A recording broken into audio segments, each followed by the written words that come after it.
এক বুজুর্গের একটি ঘটনা আছে। এক ব্যক্তি তাকে প্রায় গালি দিত। যতবার গালি দিত বুজুর্গ ততবার তার বাড়িতে কিছু টাকা পাঠিয়ে দিতেন। একদিন লোকটি ভাবল, তিনি তো আমার উপকারই করছেন, সুতরাং তাকে গালি দেওয়া উচিত নয়। এই ভেবে সে গালি দেওয়া বন্ধ করে দিল। সেই দিন থেকে বুজুর্গও তাকে টাকা পাঠানো বন্ধ করে দিলেন। একদিন লোকটি এর কারণ জিজ্ঞাসা করলে বুজুর্গ বললেন, ভাই, ব্যবসায়ের তো একটা নিয়ম আছে, দিতে হবে এবং নিতে হবে। তুমি এতদিন আমাকে মাল দিয়েছো, আমি তার বদলে তোমাকে টাকা দিয়েছি। এখন তুমি দেওয়া বন্ধ করে দিয়েছ, তাই আমিও দেওয়া বন্ধ করে দিয়েছি।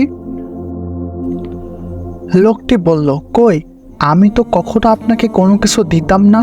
বুজুর্গ বললেন, তুমি যতদিন আমাকে গালি দিয়েছ ততদিন তোমার ইবাদতের সওয়াব আমি পেতাম। বিনা পরিশ্রমে আমার অনেক সওয়াব জমা হতো।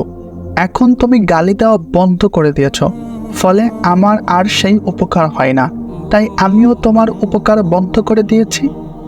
প্রিয় ভিউয়ার্স, গল্পটি বা ঘটনাটি আপনাদের নিকট কেমন লেগেছে তা কমেন্ট বক্সে অবশ্যই জানাবেন, এবং ভবিষ্যতে আপনারা আরও কী ধরনের ভিডিও পেতে চান তা অবশ্যই জানাবেন।